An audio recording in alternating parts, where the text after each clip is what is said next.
Isang pinagpalang araw sa inyong lahat. Tayo po'y magninilay sa salita ng Diyos, ang pinagmumulan ng awa ng ating buhay, ang salitawa.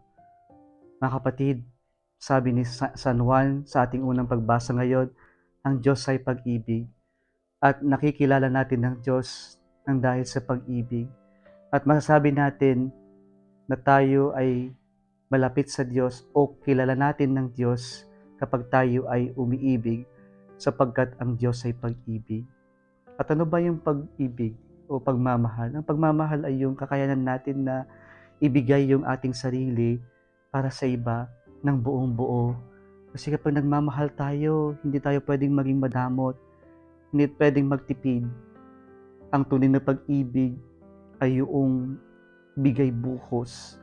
Ang tunay na pag-ibig ay yung pag-aalay ng sarili, ng buong buo para sa iba, para sa ikakabuti ng iba, para sa katotohanan, para sa Diyos.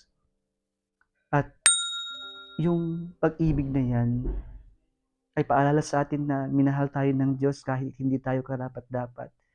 Minahal tayo ng Diyos sa kabila ng ating kahinaan. Minahal tayo ng Diyos sa kabila ng ating karupukan, sa kabila ng ating pagkakamali, minamahal pa rin tayo ng Diyos.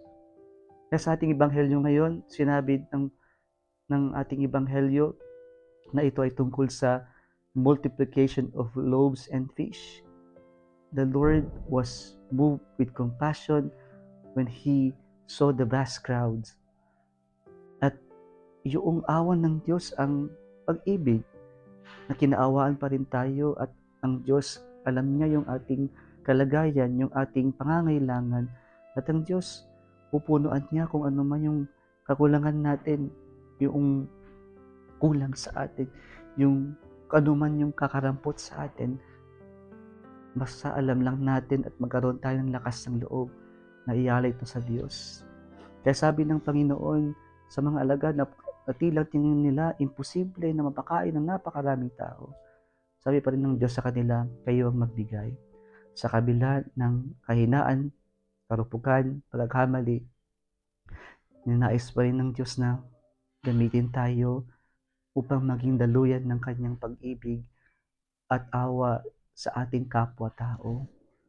Nawawag nating ipagkait sa Diyos yan, yung dumaloy yung kanyang pag-ibig, yung kanyang pagpapala, yung kanyang awa sa atin, kahit na mayroon tayong kahinaan, karupukan, at pagkakamali sa nakaraan. Kung nagustuhan mo ang video na ito, huwag kalimutang mag-like, i-share at mag-subscribe sa Salitawa Facebook page and YouTube channel. Muli isang pinagpalang araw sa inyong lahat.